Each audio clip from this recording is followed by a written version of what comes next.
the pushback we're seeing on Netanyahu. I mean, this isn't, this is more of the president and the administration basically saying, we're not going to get rolled.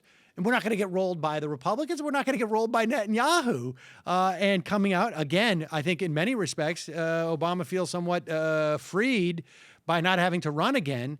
And so when Boehner made this deal with Netanyahu to come and speak to Congress in an attempt to scuttle essentially the Iran negotiations without telling the administration could have basically just kept quiet. And, you would have seen a couple of stories like, we're upset, but we're not going to say anything publicly. That's not what happened. It emboldened the Democrats even. And Democrats now, who might have supported that bad legislation have come out and said they won't. A number of Democrats are now saying they will not go to the speech. This morning, Reuters reports that a senior Israeli official says that it appears that the Speaker of Congress made a move in which we trusted, but which it ultimately became clear was one-sided move and not a move by both sides. In other words, poor Johnny's being thrown under the bus. Yes, by the Israelis, of all people. I know. Yeah, he may want to check the locks on his windows for the Mossad showing up sometime soon. If Biden's not there, and there's a number of prominent Democrats, John Lewis has said he's not going, Earl Blumenthal, there's others too.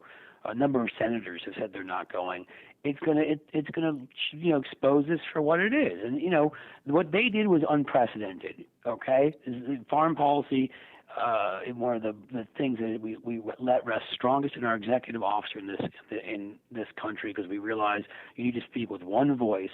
They have ignored yet another precedent that is important to our democracy, undermined it in an obnoxious way, and made it quite clear they're doing it with their ambassador to the U.S., who's a former Republican campaign operative who worked with Frank Luntz on the contract with America.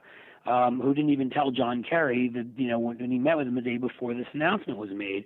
So there's so many things that stink about this, and they've taken such a beating. Both, Netanyahu has. He started losing points in the polls where he was pretty decently ahead, I think, before, and now it's getting close.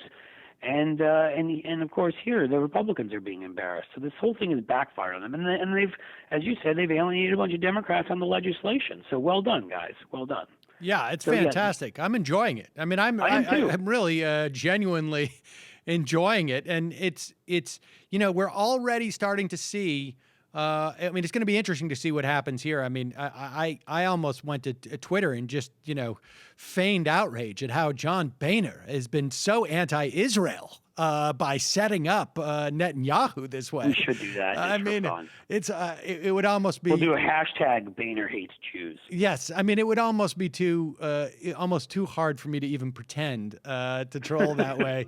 That I really am concerned about Netanyahu, but it maybe we can just start coming up with all sorts of rumors. Like I heard the other night, John Boehner dumped a bottle of Manischewitz on the ground without provocation. Well, maybe what we should do is get together and send a big apology card to Netanyahu from John Boehner for misleading him in this way, because I'd hate to see Netanyahu dissed by the Speaker of the House. The disrespect. No, that is absolute disrespect. And that whole thing he said about, being angry about what was done to Jesus, that was wrong of Boehner, too. You know what? I almost feel like I need to suspend the show for 10 minutes and send an email to Indy Mike to talk about how the Republicans have mistreated Israel.